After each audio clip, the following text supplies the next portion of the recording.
When we first started thinking about this project, one of the things that really attracted us to Portugal was the climate.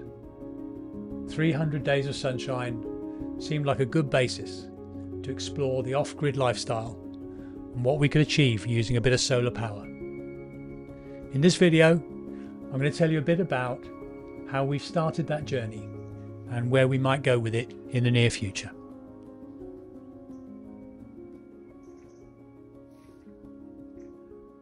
Last year in the Black Friday sales, we decided to take a punt and bought a Delta 2 unit made by EcoFlow just to see how we'd get on and whether or not we could make enough power to keep us going whilst we were on the site doing what we needed to do, whilst otherwise disconnected from the rest of the world.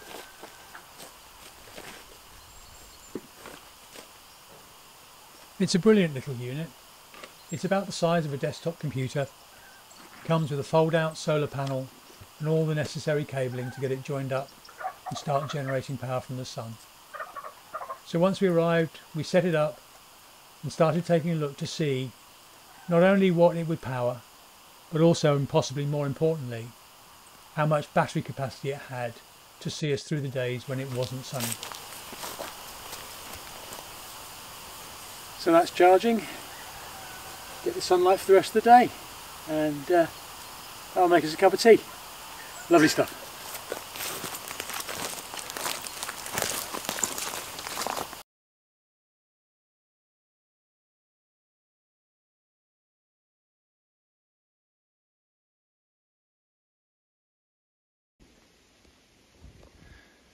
It's just started to rain, so I thought I'd take the charger unit out of the wet, and the nice 20-metre extension cable, it comes in. So these are the panels, 200 watts, which in this sort of place in the garden gives us enough open space. The gap in the trees there gives us enough open space for sunlight for probably most of the day. And they have connectors in the side there, and then the two cables, black one and a red one, come across the undergrowth.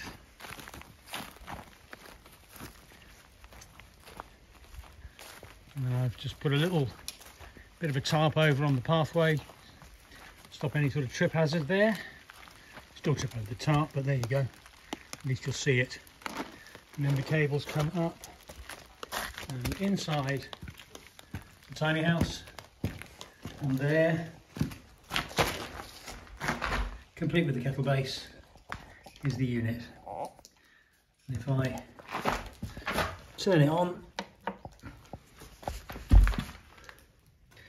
we currently have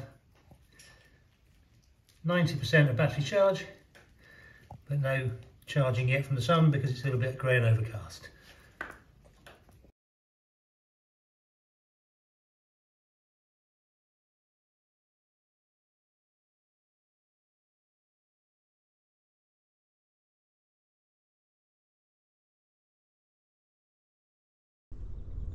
Yesterday we picked up a couple of solar panels that we're going to transport to Portugal and use on the property there, and just thought I'd take a quick run through with you and let you know what we've done. So these are the panels, got them last night just down the road. We transported two of them, so they are Trina 260 watt panels, which are going to give us enough for the EcoFlow inverter unit that we've got, but we'll see how they come together. Transported them on the car with a couple of sheets of OSB to separate them, and they're a bit grubby, but at 40 quid each it's a good experiment, and we'll see how they go to power the house.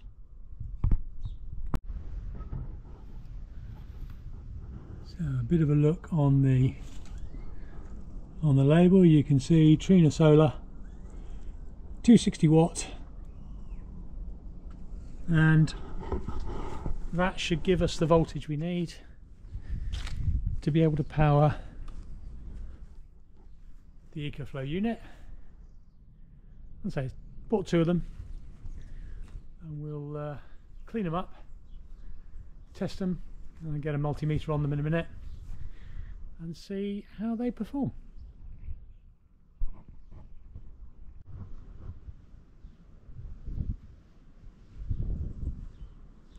With a very cheap and cheerful multimeter, it's possible to get the negatives and the positives. So black one in there,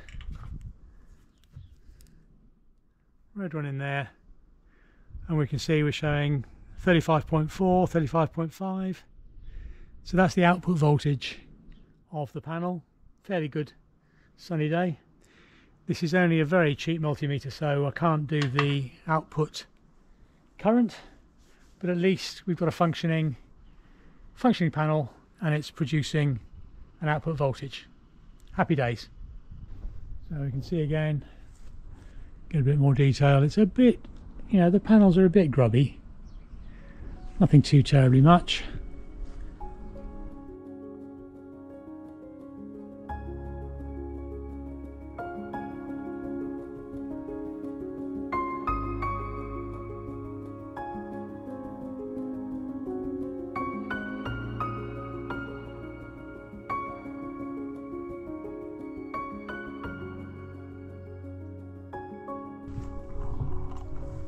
So there we go, and a quick look on the frame, good as new.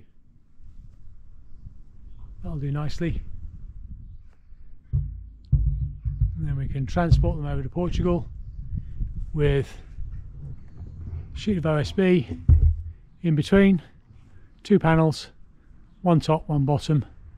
That'll keep it nice and secure, and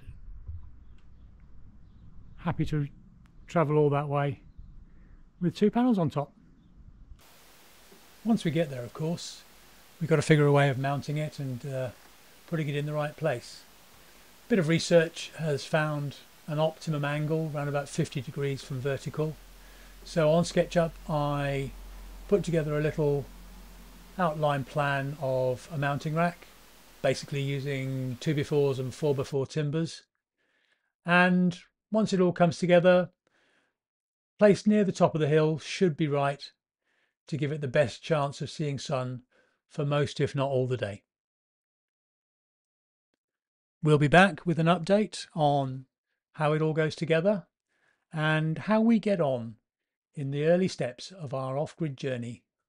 Hopefully a bit more than a kettle, as we spend more time on site and get a few of the home comforts to make it a more welcoming place.